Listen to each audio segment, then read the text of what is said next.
Le mouvement révolutionnaire d'émancipation du peuple noir américain, Black Panther Party for Self-Defense, a été créé par Bobby Seale et Wayne Newton le 15 octobre 1966 à Oakland en Californie. Influencés par Malcolm X, Frantz Fanon et Mao Tse-tung, les deux fondateurs incarnent le réveil de l'homme noir face aux violences physiques et sociales qui l'accablent depuis des siècles.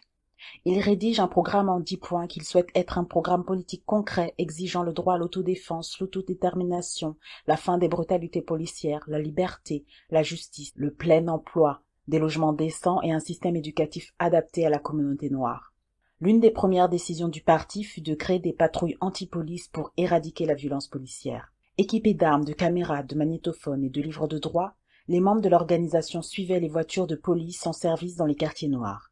À l'approche d'un feu de croisement, ils proclamaient à haute voix les lois qui obligeaient les policiers à respecter une distance réglementaire pour toute arrestation.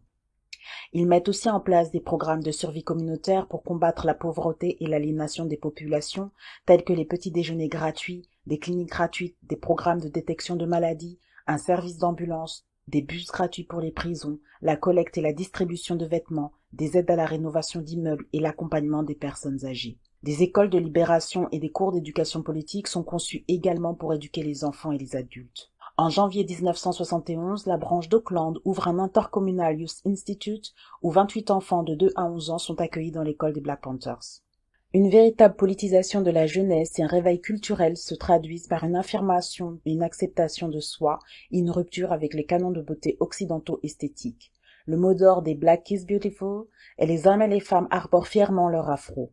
Le Black Panther Party a fondé des sections dans plus de 40 villes du pays qui regroupent des milliers d'adhérents. Dès 1967, le Black Panther Party va être la cible d'une campagne de harcèlement et de répression du COINTELPRO. Mis en place par John Edgar Hoover, directeur du FBI, il considérait le parti comme la menace la plus sérieuse de la sécurité des États-Unis. Dans un mémo confidentiel daté du 15 mai 1969, John Edgar Hoover avertit ses agents du danger que représentent les programmes de petits déjeuners gratuits pour enfants. Des querelles et des dissensions fomentées par le FBI vont finir par faire imploser et détruire le parti, et dès 1971, de nombreux militants sont tués, exilés ou emprisonnés.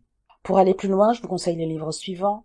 À l'affût de Bobby Seale, Histoire du Parti des Panthères Noirs et de Wayne Newton. Le suicide révolutionnaire de Wayne Newton. Listen White, Son et images du Black Power de Pat Thomas et Stanley Nelson. Black Panther, photographie de Stephen James. All Power to the People, texte et discours des Black Panthers. Panthère Noire, Histoire du Black Panther Party de Tom Van Hersel. Assata Shakur, une autobiographie d'Assata Shakur. We Want Freedom, une vie dans le parti des Black Panthers de Mumia Abu Jamal.